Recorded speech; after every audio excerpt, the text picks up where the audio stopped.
I'm continuing with the posterior setup of project number 5, which we're going to try to achieve some lingualized occlusion.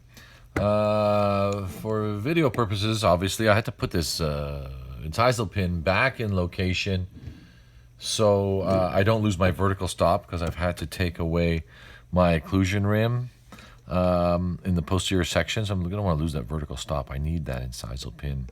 I'm softening the wax. Now, we could choose a smaller mold and put all 4 posterior teeth in, but for real educational purposes, we're going to use a larger occlusal table. We use a 33mm posterior. Therefore, because of the inclined plane back here where I'm heating up, we're going to drop the first bicuspid. So we're going to start with the second bicuspid and continue with number 6 and 7 after that. The posterior teeth must be on a flat plane. I can incorporate compensating curve at a later date. If I have my upper teeth here and I've got my lower second bicuspid, I mean, generally the 20-degree setup or standardized occlusion, we'd have 1 tooth to 2 teeth position. In the lingualized situation, we have 1 tooth to 1 tooth. As you can see, I'm just moving it over slightly, where we have the upper 5 occluding with the distal occlusal fossa of the lower 5 and leaving some overjet for occlusion here. So we just have that lingual cusp cutting into this fossa, tooth-to-tooth relationship in centric occlusion. Now, these teeth from Vita can be used for both purposes. They can be used for 1 tooth to 2 teeth or tooth to marginal ridge setup, or 1-to-1 lingualized occlusion. They also have the linguiform teeth, which are specifically for lingualized occlusion. Candilar, I believe all their teeth are set up for lingualized occlusion. Ivoclar has a lingualized posterior tooth, as well as Dentsply in their XL division, I believe, has their lingualized occlusion. So many people have this bicuspid way outside the canine.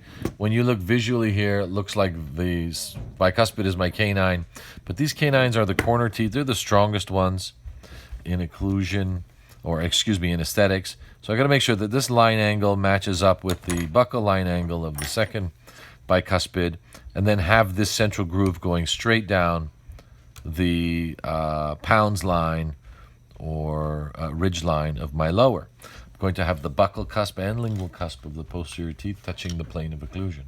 I'm going to move on and introduce number 6 here to the setup. I'm just putting it in by eye. I haven't checked with the flat plane. I'm very close. We'll put in number 6. If your wax is a little too firm back here, you're not going to be able to manipulate the tooth as you wish to put it in location. And then I'm going to move on to number 7. This is giving the client a lot of occlusal table, but also for educational purposes, I think it'll illustrate this lingualized occlusion a little bit more clear to you.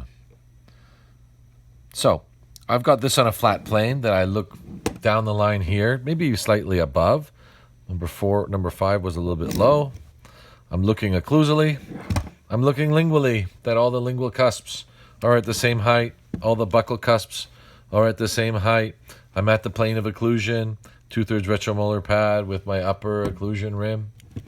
I'm going to move over to the other side, but before doing so, I'm going to heat this spatula here to kind of really lute the teeth in position here, keeping these teeth in a molten state. I can move them up and down a little bit later, but they're very close to their final position. And then I'm going to move towards the other side here. This is against some denture setup philosophies where we'd had the upper posteriors first and then the lower first molar, and then Candilar's, Dr. Gerber's idea of not setting up teeth on an inclined plane, which I think we've achieved here as well by just dropping the first bicuspid. And then I will move on to the other side. I'm going to remove some of my occlusion rim.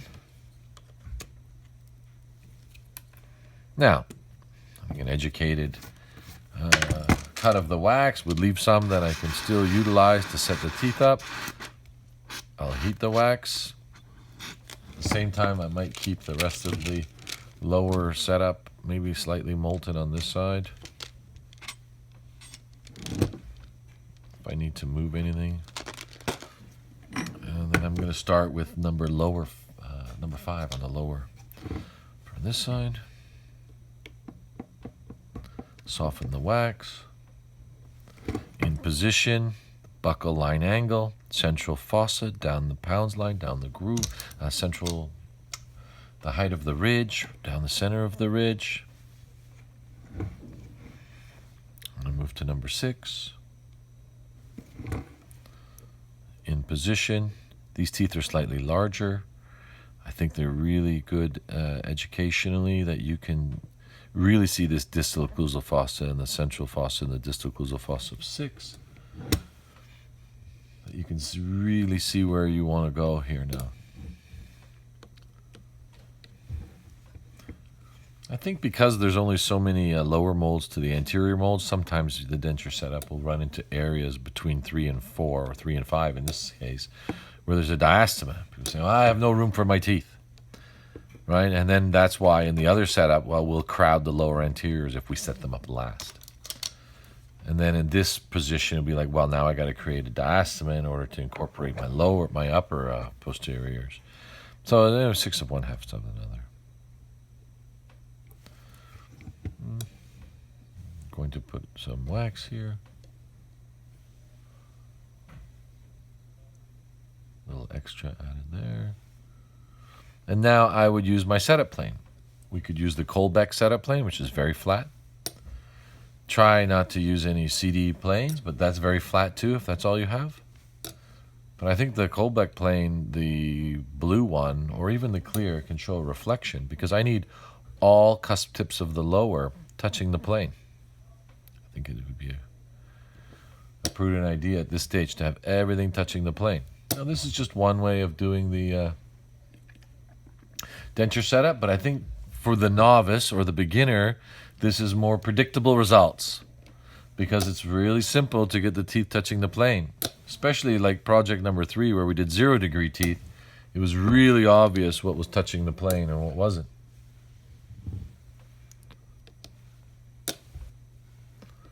I'm going to add some wax all the way around. I'm going to use my alcohol torch, kind of re-soften the wax just slightly, a little bit. I'm missing some wax on the lingual of these posteriors here. So I'm going to take the time now to add some wax in here. Try not to get wax all over the teeth. You're just going to be extending your time to take the wax off. Then you'll have to reintroduce much wax solvent to get the try and look that you're looking for here when we're festooning the teeth. Just going to add a little bit more wax here. It's a little bit overzealous taking some out.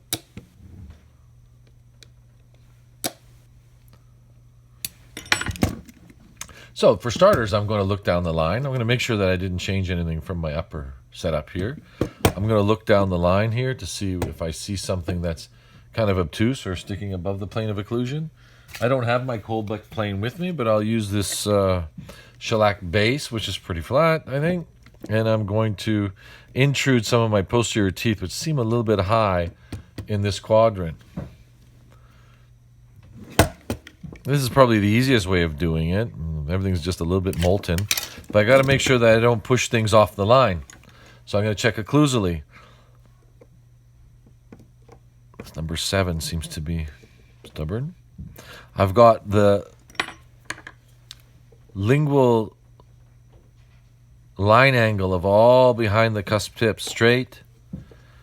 I think this one looks a little rotated to me. Rotate it the other way. Again, check down the line. Check lingually. Everything seems kind of flat there. Flat plane. Very close. Excellent. Now, you can wait slightly for the wax to set, because there is obviously percentage of deformation and some shrinkage that everyone seems to be using as an excuse of why their denture teeth are not occluding. It's always the wax shrink. Some gremlins came into the laboratory late at night and decided to move my teeth because the day before they were absolutely perfect, I'm sure. I've heard many things, but I think we can help ourselves a little bit by maybe we wait for this to kind of set. I'm still, while I'm playing with the wax, thinking about always I'm going to be waxing up very soon.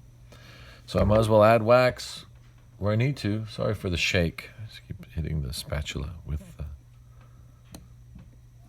arm.